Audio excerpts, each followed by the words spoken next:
Depuis 2013 à 2015, nous avons fait la phase pilote. Et ça a été une belle réussite. Et l'AFD nous a permis de déployer le PAPDES.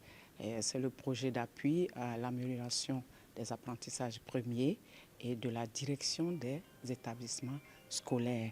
Ça a été une extension et nous avions à former 26 000 personnes, bénéficiaires je veux dire.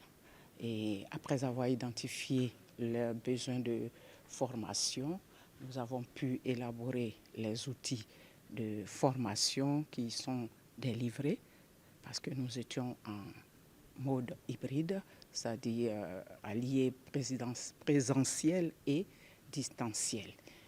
Et à la faveur de, je peux dire, si je peux dire à la faveur, mais avec l'avènement de la Covid, nous sommes allés au-delà de ces 26 000 personnes parce que nous avons pu avoir des avenants pour qu'on adjoigne à ce public qui était constitué essentiellement de 15 000 directeurs d'école, 1 000 chefs d'établissement et 15 000 directeurs d'école primaires.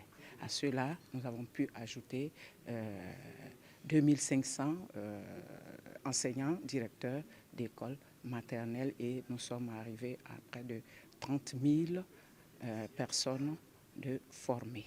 En 2024, nous sommes présentement en 100% en ligne.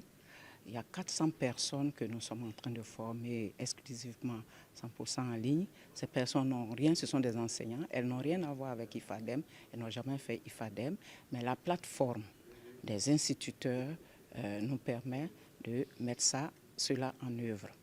C'est essentiellement, ça tourne essentiellement autour de l'Internet parce que la couverture n'est pas totale dans mon pays et donc les tutorés, c'est comme ça que nous les appelons, ont ces difficultés de connexion.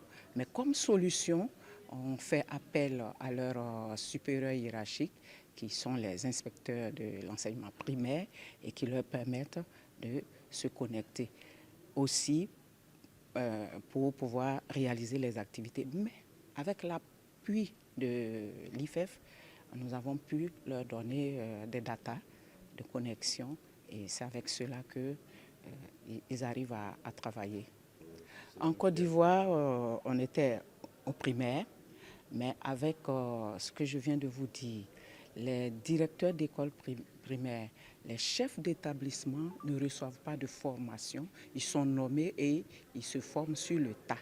Et donc avec l'appui de IFADEM, PAPDES, nous avons pu élaborer deux documents qui leur permettent de déployer leur leadership en devenant des managers capables de gérer l'école parce que dans notre entendement, nous pensons que c'est une entreprise et ça a besoin d'être structuré. J'ai vu que nous avons le même problème, le même mal, c'est la connexion d'abord. En termes de perspective, on souhaiterait, je vais même exhorter tous les ministères à charge de ce projet de faire une négociation, de faire un programme avec les maisons de téléphonie afin qu'on puisse permettre aux bénéficiaires de se connecter facilement et à moindre coût.